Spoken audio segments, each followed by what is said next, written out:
तिब्बत सीमा से सटे नेपाल के 2 जिलों रसुवा और धादिंग में बुधवार सुबह 9 बजे बोटेकोशी नदी में आए भयंकर जल प्रलय ने भारी तबाही मचाई है। इस आपदाग्रस्त क्षेत्र में भारत के कई राज्यों के नागरिकों के फंसे होने की सूचना के बाद उत्तराखंड का प्रशासन भी पूरी तरह अलर्ट मोड पर आ गया है। स्थिति की गंभीरता को देखते हुए कपकोट तहसील प्रशासन ने तुरंत सोशल मीडिया ग्रुप्स और अन्य माध्यमों से क्षेत्र के नागरिकों की जानकारी जुटाना शुरू कर दिया। कपकोट के उप जिलाधिकारी अनिल कुमार चन्याल ने बताया कि राज्य सरकार व जिलाधिकारी के निर्देशों के तहत प्रभावित जिलों में मौजूद कपकोट क्षेत्र के लोगों का ब्यौरा एकत्रित किया जा रहा है। इसी क्रम में कपकोट के पोलिंग गांव निवासी कमलेश कुमार पुत्र पूरन चंद्र के भी आपदा प्रभावित क्षेत्र में होने की जानकारी मिली थी, जो कुछ दिनों पूर्व काम के सिलसिले में नेपाल गए थे। उप जिलाधिकारी अनिल कुमार चन्याल ने त्वरित कार्रवाई करते हुए कमलेश के परिजनों से संपर्क स्थापित किया। परिजनों ने राहत की सांस लेते हुए पुष्टि की कि कमलेश पूरी तरह सुरक्षित है और उन्होंने स्वयं व्हाट्सएप कॉल के जरिए अपने सकुशल होने की जानकारी परिवार को दी है। वहीं स्थानीय क्षेत्रीय विधायक सुरेश गढ़िया ने भी कमलेश के परिवार से दूरभाष पर बातचीत कर हालचाल जाना और हर संभव सहयोग का भरोसा दिया। वो जो आपके नेपाल में वो हुए हैं जो और क्या नाम है उनका? कमलेश कुमार। तो उनसे आपकी फोन में बातचीत हुई? हाँ भैया, हो रही है बातचीत लगातार। ठीक है वो लोग? हाँ ठीक है। अच्छा, कितने साल से हो वहाँ पर? साल से तो नहीं है, ये परसों ही गए हैं। फर्स्ट बार वहाँ वो शादी करके लाया था ना। ना तो मतलब कितने टाइम से गए हैं? ये 5 दिन है, 7 दिन ऐसे हुए। अरे अभी इसी बीच गए हैं 5-7 दिन पहले? हाँ। तो सही सलामत है ना? हाँ भैया सही है। हाँ, मैंने वही जानकारी चाहिए ना आपसे कि मैंने कहा पता करूं क्या है कैसे है करके ना। नहीं ठीक है, बात हो रही है। ठीक है अभी, ठीक है। हाँ ठीक है बोला। हाँ ठीक है। हमारे पड़ोसी देश नेपाल में भीषण आपदा के कारण से बहुत सारा जनजीवन अस्त व्यस्त हुआ है।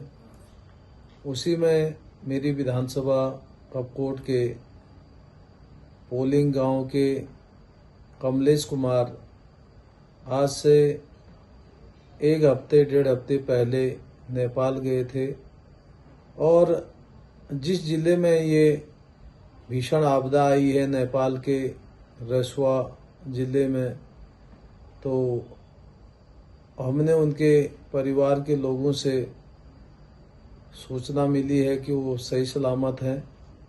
मैं अपने उत्तराखंड प्रदेश के माननीय मुख्यमंत्री जी का धन्यवाद करता हूं।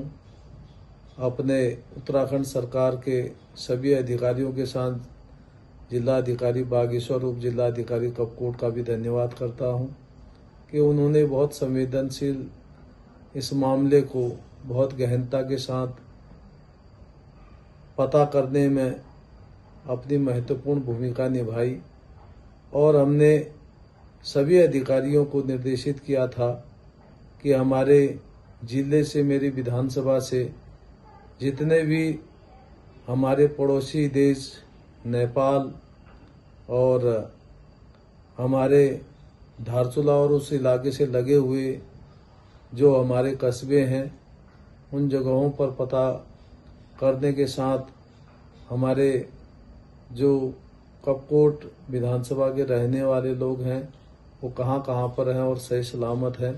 तो जो सूचना मिली है तो कमलेश जी सुरक्षित हैं और उनके परिवारजनों से भी मेरी बात हुई थी।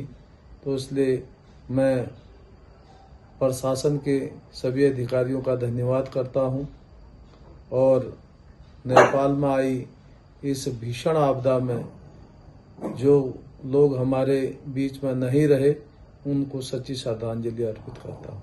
राज्य सरकार की ओर से एवं जिलाधिकारी महोदय के द्वारा दिए गए निर्देश के क्रम में कल जब ये घटना सोशल मीडिया और मीडिया के माध्यम से पता हुई, उसके बाद से ही हमारे जो कपकोट क्षेत्र है उसके अंतर्गत जो ग्राम के प्रधान जी लोग हैं और अन्य जो जनप्रतिनिधि लोग हैं उनके एक ग्रुप बनाया है। उन ग्रुपों में हमारे द्वारा सूचना भेजी गई कि अगर कोई इस तरह के व्यक्ति हैं जो बाढ़ के बाद जो है रसुआ जनपद में जो ये नेपाल में बाढ़ त्रासदी हुई है उसमें कोई अगर फंसे हों तो उनके संबंध में वो जानकारी हमें दे सकते हैं, ताकि हम राज्य सरकार के माध्यम से और नेपाल प्रशासन के माध्यम से उनके संबंध में जानकारी और खोज बचाव के कार्य कर सकें।